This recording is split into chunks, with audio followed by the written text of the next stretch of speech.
రెండవ ఆదివారము. సిలువలోని 4 పట్టణములు. మత్తయి సువార్త 4వ అధ్యాయం 1 నుంచి 11 వచనముల వరకు. ప్రార్థన. తండ్రి, నీ శ్రమను ఎన్ని మార్లు తరచినానో అందులోని నూతనత్వము తరుగదు. నీ శ్రమానుభవములో నుండి సంఘమునకు కావలసిన నూతన అనుభవములను ఎప్పటికప్పుడు అందించుచున్నందుకు వందనములు. నేడును నూతన వర్తమానము దయచేయమని యేసు నామమున వందించుచున్నాము. ఆమేన్. శుక్రవారము మనం ఏర్పరచుకొనిన ప్రభు యొక్క శ్రమ చరిత్ర, ఆయన శిలువ దినమై ఉన్నది. ఆ వేళ జరిగేటటువంటి కథ యావత్తు చదివిన ఎడల అనేక విషయములు మనకు బయలుపడును. ప్రతి ఏటా ఈ కథ చదువుచున్నాము. ఇది మనకు క్రొత్త కాదు. ఈ సంగతులు మనం ఎరుగుదుము గనుక అది మార్చి చూపిస్తున్నాను. ఈవేళ మన పాఠమును 4 పట్టములుగా విభాగించదుము. 1వ భాగంలో సైతాను యొక్క దూతలైన దెయ్యాలు సాతాను ఉన్నాడు. 2వ వరుసలో సైతాను వల్ల ప్రేరేపించబడి ఉద్రేకము కలిగిన ప్రభు సిలువ వేసిన సైతాను ఏజెంట్లైన శత్రువులున్నారు, శాస్త్రులు, పరిసయ్యులు మొదలగువారు. 3వ వరుసలో ప్రభు యొక్క సిలువ, దాని మీద ఆయన పడ్డ పాట్లు. 4వ వరుసలో సిలువ వెనుక అనగా ఆ తరువాత ఉన్న కథ అనగా సిలువ, సమాధి, పునరుత్థానము మొదలుకొని పెండ్లి కుమార్తె అయి ఎత్తబడే వరకున్న చరిత్ర, ఎత్తబడి ఉన్న చరిత్ర 5వ భాగము కూడా ఉన్నది. అది ఈవేళ చెప్పను. చెప్పినది జ్ఞాపకం ఉంచుకొని వచ్చినది ఇతరులకు చెప్పండి. మొదటిది సైతాను దాని దూతల పటము. 2వది సాతానుచే ప్రేరేపించబడిన మనుషుల పటము. 3వది ప్రభు యొక్క ఎత్తబడిన శిలువ పటము, ఆ శిలువ మీద ఆయనకు కలిగిన హింస. 4వది యేసు ప్రభువు సమాధిలో నుండి లేచిన తారీఖు మొదలుకొని పెండ్లి కుమార్తె అయి పరలోకమునకు ఎత్తబడిన రేప్చర్ గడియ వరకు 4వ పటము. ఈ పటము కాగితం మీద వేయగలిగితే ఒకదానికంటే ఒకటి ఎత్తైనదిగా వేసి అగుపడినట్లు చేయగలను. వీటిని గాలిలో ఉన్నట్లు తలంచుకొనండి. మొదటి పటం యొక్క చరిత్ర ఏమి? ఇది అంతా జరగవలెను. సాతాను కథ నేను చెప్పను. ఈవేళ మానవులకు బదులుగా వచ్చిన యేసు ప్రభు యొక్క చరిత్రలో ఆయనకు కలిగిన శ్రమ మాత్రమే చెప్పెదను. ఈ అపవాది యేసు ప్రభువును హింసించుటకు పూనుకొన్నాడు. సైతానుకు బైబిల్ తెలుసు. మత్తయి సువార్త 4వ అధ్యాయం 6వ వచనంలో సైతాను ప్రభువుతో మాట్లాడేటప్పుడు బైబిల్ వాక్యం ఎత్తి చెబితే ప్రభువు మరి ఒక వాక్యము ఎత్తెను. యేసు ప్రభువు మాట్లాడి ఓడించితే ఓడిపోదునని సైతాను అనుకొనెను గాని దాని మోటుతనము చొప్పున మరలా శోధించెను. త్రాగుబోతూ తప్ప త్రాగినప్పుడు తాను పడిపోతునని తనకు తెలుసు కానీ త్రాగక మానడు. ఎందుకంటే మోటువాడు గనుక, మూర్ఖత్వం వల్ల మానడు. అలాగునని యేసు ప్రభువును శోధించినను ఆయనే గెలుస్తారు అని సైతానుకు తెలిసినను వాడు శోధించుట మానలేదు. దెయ్యములకు కూడా ఈ సంగతి తెలియను. మొదటి పటము.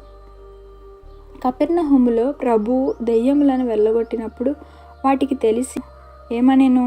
ఇంతలోనే మమ్మను నాశనము చేయుదువా, చేయవచ్చితివా అనెను.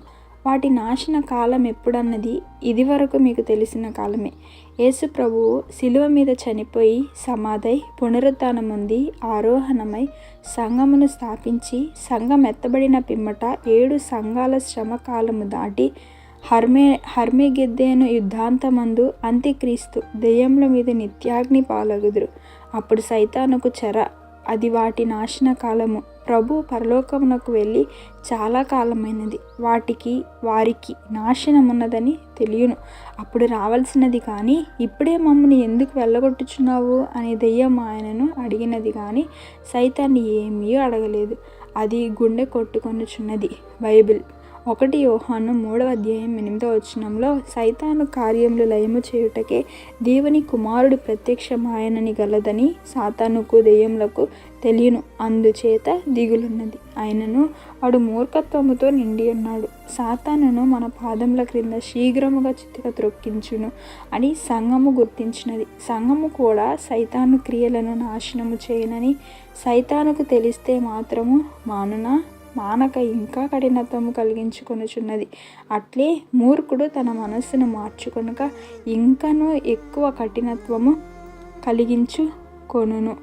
అప్పుడే అనగా యేసు ప్రభు పుట్టినప్పుడు మాకెందుకు ఆ శ్రమ, మమ్ము నాశనము చేయడు అని అనుకొని దెయ్యంలో తమ దుష్కార్యములు మానివేస్తే చిక్కులు లేకపోను.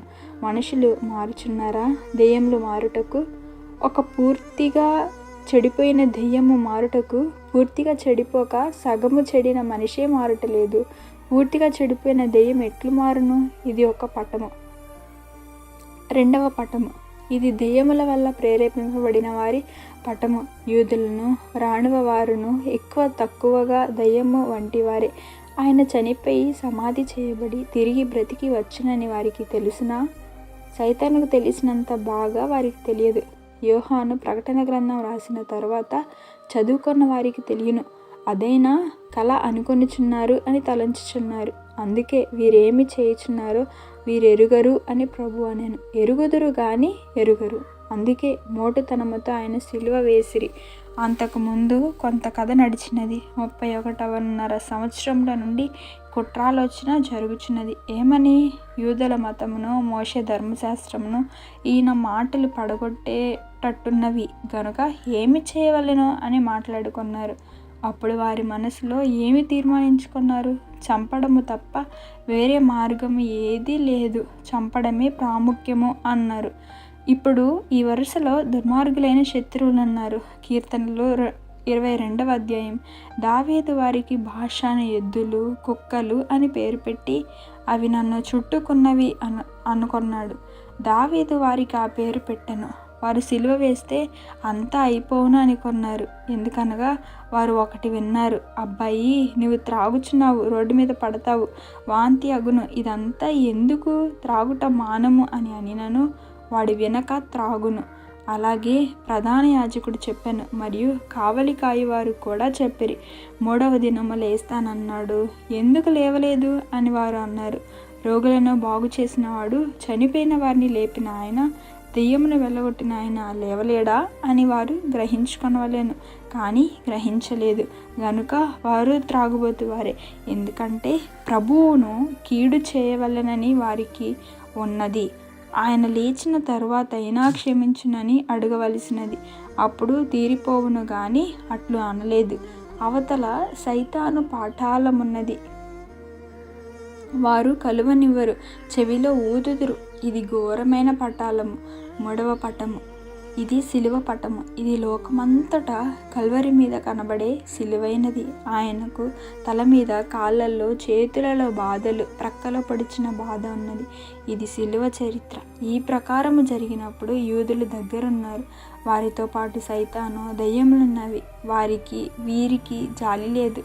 ప్రభు ఒంటరిగా సిలువ వేయబడిన ఈ 3ను జ్ఞాపకం ఉంచుకొని మర్చిపోకుండా ఉండేటట్లు ఇతరులకు చెప్పండి. 4వ పటము, ఆయన సిలువ మీద ముండ్ల కిరీటం వేసుకున్నాడు. జయించిన తర్వాత నిత్య జీవ విజయ కిరీటము వేసుకొనేను గనుక వీరు సిగ్గుపడవలెను. ఇంత కష్టపడి ముండ్ల కిరీటం వేస్తే ఆయన మహిమ కిరీటం వేసుకొనని సిగ్గుపడవలెను. ముండ్ల కిరీటమును వేసినను అది ఎల్లప్పుడూ ఆయన తల మీద ఉన్నదా? రక్తధారగా ఉన్నదా? పునరుత్థానం అయినప్పుడు ఏమీ లేదు. ఈ ముండ్ల కిరీటము శ్రమతో ఓపికతో సహించినది. ఎందుకంటే అది పోనయ్యున్నదని ఆయనకు తెలుసును. చేతుల యందు మేకులు కొట్టుట చేత రక్తము. ఆయన పునరుత్థానమైన తర్వాత ఆ 2 చేతులలో శిష్యులు దీవించెను. ఆ తరువాత పరలోకమునకు వెళ్ళెను. ఇక రక్తము కారుట లేదు. ఆ చేతులు, ఈ చేతులు, ఆ కిరీటము, ఆ విజయ కిరీటము మంచి శుక్రవారము నాడు మేకులున్నవి గనుక దీవింప వీరులేదు. ఆయన దీవించెను. ఆయన తాను చేయవలసినవన్నీ పూర్తిగా చేశాను. ఈ 3 పటములలో ఆయన సంపూర్ణ జయరూపము కనబడుచున్నది. అట్టి జయరూపము ఈ 4 పటముల పాఠము ద్వారా ప్రభు మీకు దయచేయునుగాక. ఆమేన్.